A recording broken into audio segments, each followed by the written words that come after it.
Hello everyone and welcome to ACAD-07, where we will discuss the methods by which a delivery controller or a ground movement planner can provide flight plan clearances.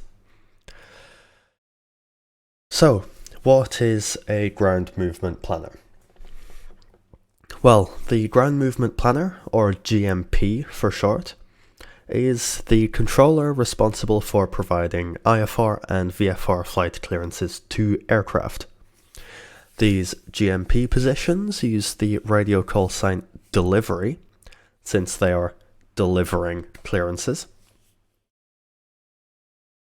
And the GMP is also responsible for planning ground movement, as the name implies, which typically involves coordinating with the ground movement controller, or GMC, to ensure taxiways don't get overloaded and aircraft are being transferred across at the correct rate.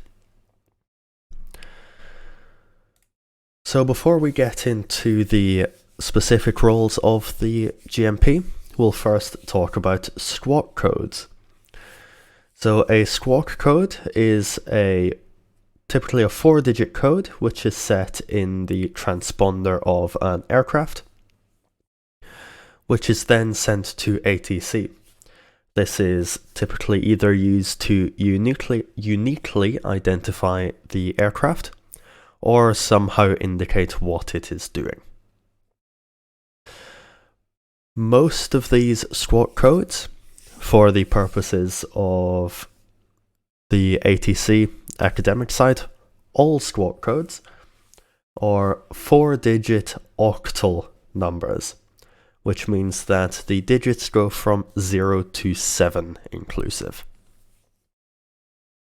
We also have some defined squawk codes for certain instances. So, for example, the 3 emergency codes, 7500, which indicates a hijacking, 7600, which indicates a radio failure, and 7700, which just indicates a general emergency. And then we have a couple of what we call conspicuity squawks.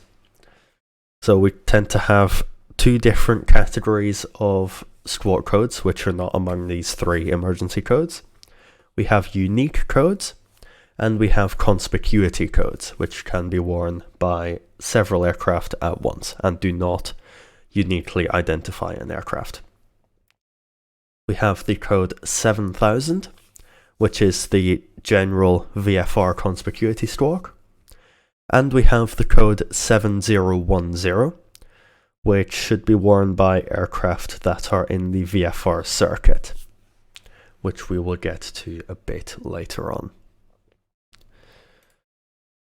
So let's start by having a look at IFR flights and how we clear them along their route.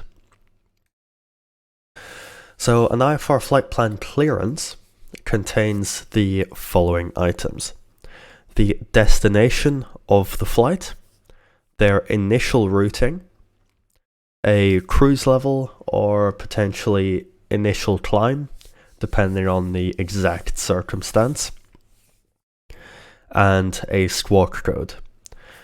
IFR aircraft will pretty much always be given a unique squawk code, and the squawk blocks designated for the aerodrome you are controlling are in the 1.5 series. And to assign a unique one, you can just randomly choose one that's not already been assigned to an aircraft, or if flight strips are in use, a squawk code will be assigned by the software.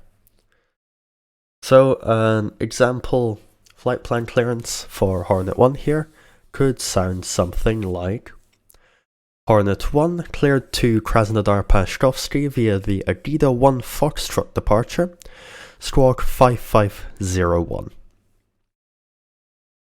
This is then read back by the pilot, and because it's a relatively long clearance, the convention is to tell the aircraft that they have read back correct, and this can be Hornet 1 read back correct or shortened Hornet 1 correct. So let's look at aircraft who are not following a standard instrument departure but are still IFR.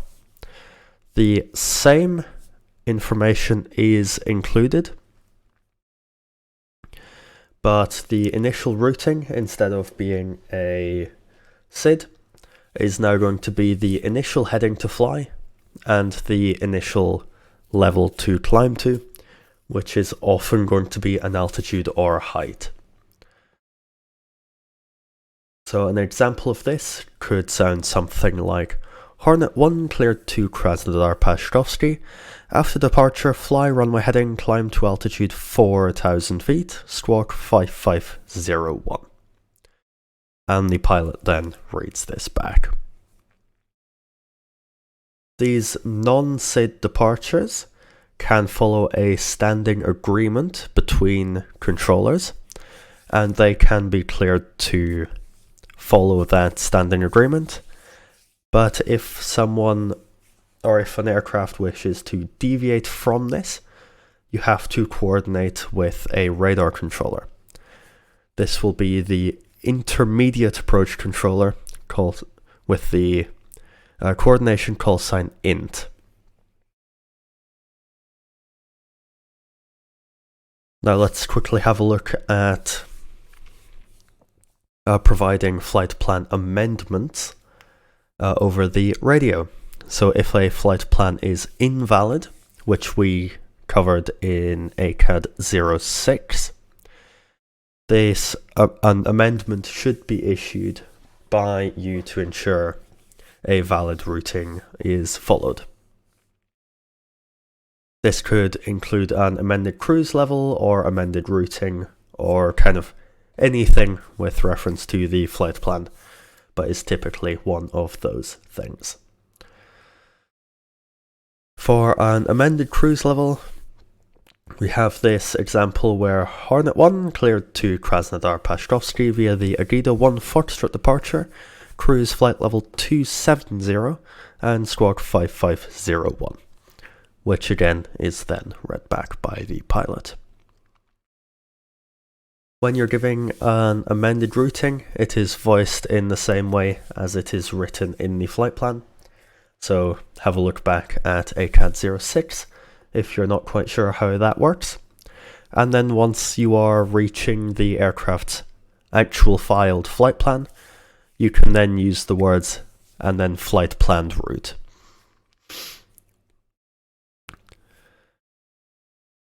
Now let's have a look at VFR flights.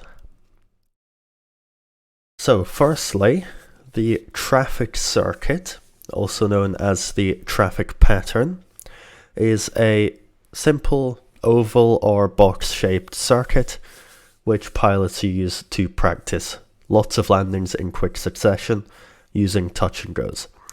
The more details of which are covered in the tower control ACADs.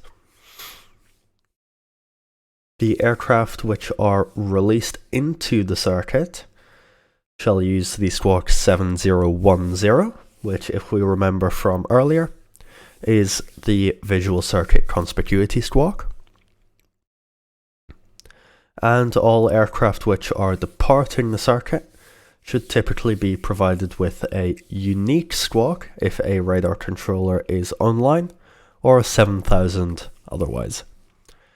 A good rule of thumb to follow, even if there is no radar controller online, I would recommend giving them a unique squawk.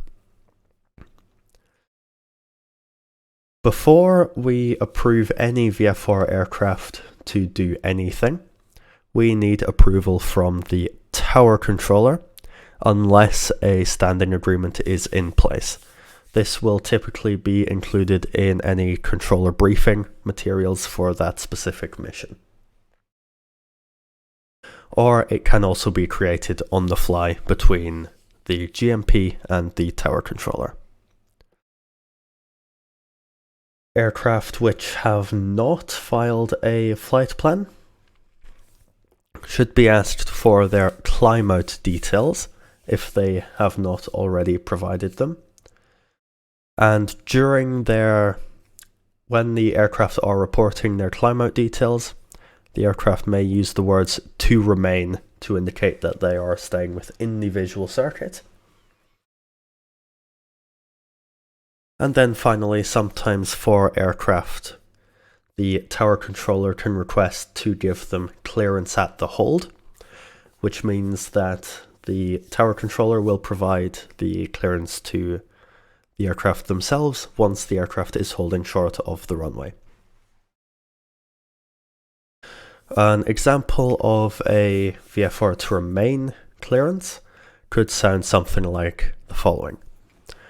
Hornet 1 VFR to remain is approved, squawk 7010. And this is then read back by the pilot.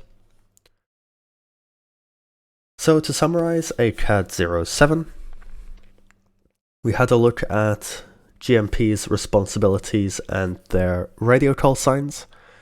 We then looked at squawk codes, so the standard 3 codes, the emergency codes, then unique squawk codes and conspicuity squawk codes. We then moved on to have a look at clearing IFR flights with standard flight plan clearances and non-standard instrument departures and standing agreement clearances. And we then had a look at amendments to these flight plans. And then finally we had a look at clearing VFR flights. We briefly mentioned the traffic circuit and certain VFR squawks. And we also mentioned that the tower controller might request that a VFR flight be given clearance at the hold.